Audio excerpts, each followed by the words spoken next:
Christine Reyes at Marco Gumabaw hiwalay na? Usap-usapan ngayon sa social media ang aktres na si Christine Reyes at Marco Gumabaw. Napansin ng ilang netizen na hindi na nakafollow sa isa't isa sa Instagram sina Christine Reyes at Marco Gumabaw.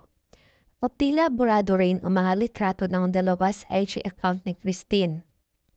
Dahil dito, usap-usapan na naman ang estado ng kanilang relasyon. CB rin daw na nagkaroon ng hindi pagkakaunawaan ang dalawa. Kaya nahantong na nag-unfollow sila sa isa't isa. Kung mapapansin kasi sa IG post ng aktres, tila matagal-tagal na rin na wala silang update or post na magkasama. Sa ngayon kasi mapapansin na nagluluksa si Christine dahil pumanaw ang kanyang adopted father, isang emosyonal na Instagram post.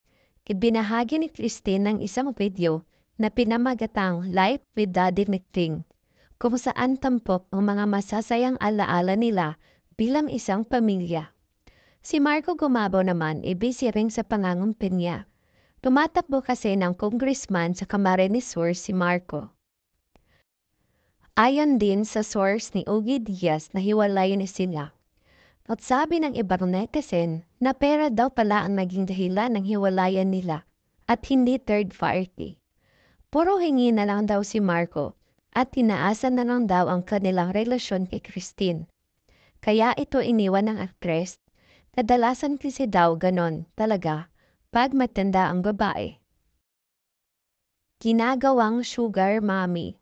Kaya tuloy naisip ang ibang netizen na baka daw si Marco Gumabaw ang sinasabing iba na alawi na hindi pa nga sila pero nanghihingi na sa kanya.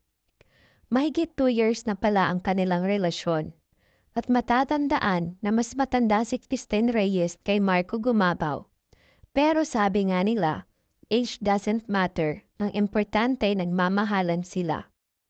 Kahapon lang napansin ng mga netizen na nakafollow na muli si Christine Reyes sa kasintahan na si Marco Gumabaw matapos ang issue ng kanilang hiwalayan. Dahil dito, ngunit kapansin-pansin na hindi pa rin nag-follow back si Marco sa aktres. Tanong ng netizen, isa nga lang ba itong marketing strategy o unti-unti nang naaayos ang gusot sa kanilang revelasyon? Ngunit ang lahat ng ito ay espekulasyon lamang. Kaya tanong ng mga netizen, ano kaya ang real score ng kanilang relasyon? Ano ang masasabi niyo dito? Sa inyong palagay, hiwalay na nga ba talaga sila? Kung bago ka pa lang sa channel ko, please like and subscribe. Thank you!